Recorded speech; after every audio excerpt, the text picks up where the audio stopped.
한때 나는 밤을 지새우며 여러 가지 생각에 사로잡혀 잠들지 못하곤 했다.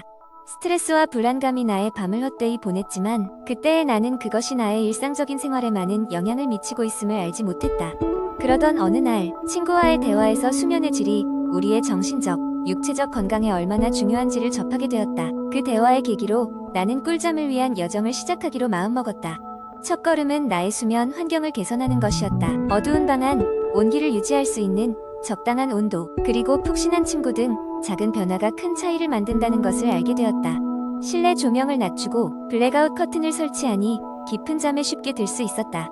단지 환경을 바꾸는 것만으로 충분하지는 않았다. 그 다음 단계로 수면 패턴을 일관되게 유지하는 것이 중요했다.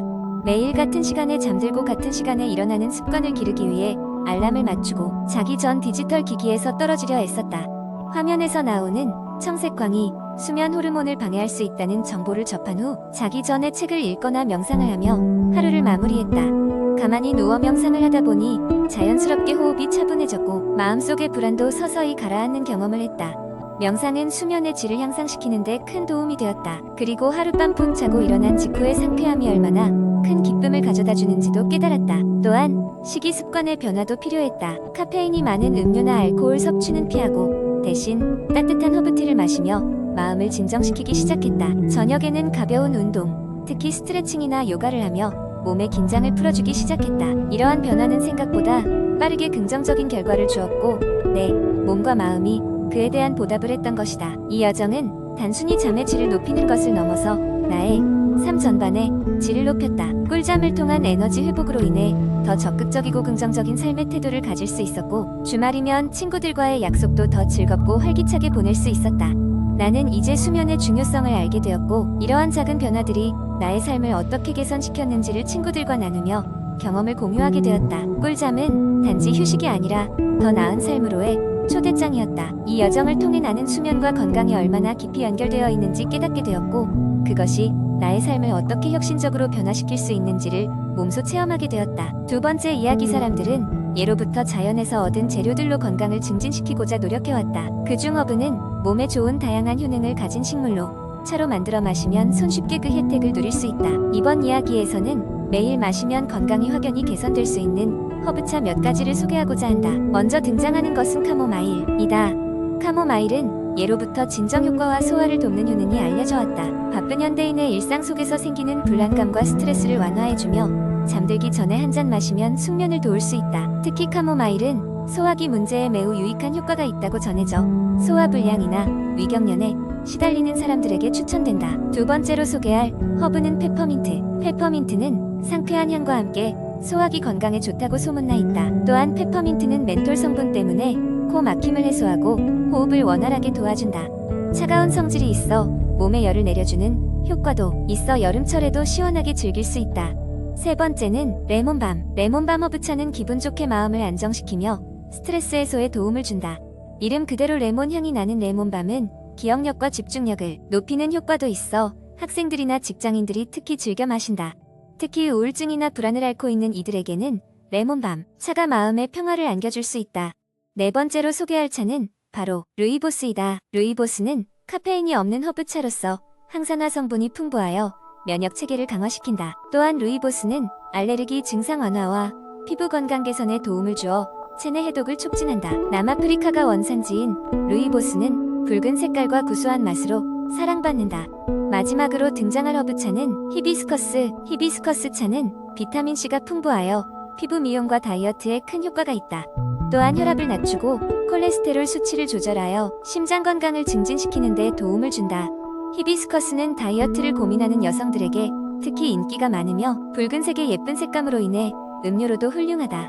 이 모든 허브차는 각기 다른 매력과 효능을 가지고 있어 자신의 필요에 맞는 허브차를 선택해 마시면 건강은 물론 정신적인 행복감까지 얻을 수 있다. 자연이 준 선물인 허브차를 매일 마시며 몸과 마음의 평화를 한층 더 끌어올리는 건 어떨까? 세 번째 이야기 한적한 마을의 작은 카페에서 커피 향기가 은은하게 퍼지던 어느 날 수민이는 친구 지영을 만나러 가는 길에 올랐다. 자주 보지 못했던 친구와의 만남에 설렘 가득했지만 동시에 최근 쌓여있던 스트레스로 마음이 무거웠다. 지영을 만난 수민이는 카페 테라스에 앉아 따뜻한 커피를 주문했다. 그들의 대화는 근황을 나누는 가벼운 이야기로 시작되었다가 서서히 서로의 고민을 털어놓는 시간으로 이어졌다. 수민이는 최근 회사에서의 스트레스를 열심히 털어놓기 시작했다. 늘어가는 업무와 상사의 기대치는 끝이 없고 다가오는 프로젝트 데드라인이 너무나 압박으로 다가왔다고 하소연했다. 지영은 수민의 손을 잡아주며 스트레스를 적절히 해소하지 않으면 몸과 마음이 너무 힘들어질 수 있어. 우리 간단하지만 효과적인 방법들을 실천해보자 라고 조언했다. 지영은 실생활에서 쉽게 실천할 수 있는 몇 가지 스트레스 해소법을 소개하기 시작했다. 첫 번째로 제안한 것은 짧지만 강력한 명상이었다. 지영은 매일 아침 5분씩 조용한 곳에서 눈을 감고 심호흡을 하며 명상을 하는 습관을 강조했다. 그녀는 명상은 정신을 맑게 하고 마음을 안정시키는 데 많은 도움을 줘 바쁠수록 짧은 휴식을 통해 크게 리프레시 될 수 있단다 라며 말했다. 두 번째로 제안한 것은 걷기였다. 점심시간이나 퇴근 후 집 근처 공원을 산책하며 걸으면서 자신만의 시간을 갖는 것이었다. 이는 단순히 걷는 것만으로도 몸의 긴장을 풀고 머릿속에 복잡한 생각들을 정리할 수 있게 해준다며 중요성을 강조했다. 그녀의 세 번째 스트레스 해소법은 음악 감상하기였다. 지영은 스트레스를 받을 때는 한적한 카페에서 잔잔한 음악을 틀어놓고 듣는 것이나 좋아하는 노래를 들으며 마음을 달래는 것이 과하게 스트레스를 받는 상황을 긍정적으로 전환시킬 수 있다고 했다. 지영의 네 번째 방법은 소소한 취미 활동 갖기였다. 바느질, 그림 그리기, 요리 같은 간단한 취미 활동은 일상에 재미를 더하고 창의적인 활동은 스트레스 해소에 큰 도움이 된다는 것이었다. 무엇이든 자신이 좋아하는 활동을 하며 시간을 보내는 것이 중요하다고 덧붙였다. 마지막으로 지영은 일일 감사 일기 쓰기를 추천했다. 매일 밤 자기 전 하루 동안 감사한 일을 3가지씩 적어보는 것만으로도 긍정적인 마음 상태를 유도할 수 있고 스트레스를 받을 때 그 순간에 집중하지 않고 좀 더 행복한 순간들을 돌아보는 기회가 된다고 했다. 수미는 지영의 이야기를 듣고 곧바로 실천해보기로 마음먹었다. 매일 실천할 수 있는 쉽게 접근 가능한 방법들이라는 것이 다행스럽게 느껴졌다. 두 사람은 그렇게 각자의 경험을 나누며 오후를 보냈고 수미는 긴 대화를 마치고 집으로 돌아가면서 마음이 어느새 한결 가벼워진 것을 느꼈다. 지영의 조언대로 간단하면서도 지속 가능한 방법을 통해 조금씩 일상에서의 스트레스를 풀어나가기로 다짐한 수미는 다음 날부터 곧바로 실천에 옮겼다. 매일 5분의 명상과 퇴근 후의 산책은 금세 습관이 되었고 하루하루 몸과 마음에 긍정적인 변화를 가져왔다. 스트레스는 완전히 사라지지 않았지만 이제는 그것을 홍수처럼 감당하기보다는 작은 샘물처럼 컨트롤할 수 있게 된 수민이었다. 네 번째 이야기. 오랜 친구들의 모임에서 함께 성장했던 우리의 평소 모습과 다름없이 반가운 이야기들이 오갔다. 하지만 주제는 조금씩 바뀌어 중년으로 접어드는 우리들의 건강과 습관에 대한 이야기로 흘러갔다. 그 중에서도 잠에 대한 문제가 주요한 화두가 되었다. 세라가 먼저 입을 열었다. 요즘 잠이 잘 안 와. 자려고 누워도 뒤척이기만 하고 새벽이 되어서야 잠이 들곤 해. 그러자 마크가 고개를 끄덕이며 말했다. 나도 그래. 일을 빨리 끝내려고 밤 늦게까지 노트북 앞에 있는 습관이 생겼더니 그게 오히려 나쁜 영향을 미쳤나 봐. 그러면서 우리는 잠을 잘 자지 못하게 하는 나쁜 습관들에 대해 이야기를 나누기 시작했다. 첫 번째로 나온 주제는 전자기기 사용이었다. 밤마다 스마트폰을 들여다보는 습관이 결국은 우리 수면에 악영향을 미친다는 것은 알고 있었지만 쉽게 고쳐지지 않았다. 파란 빛이 뇌를 각성하게 만들어 잠들기 어렵게 하는 거 알아? 지은의 말에 모두가 비슷한 경험을 털어놓았다.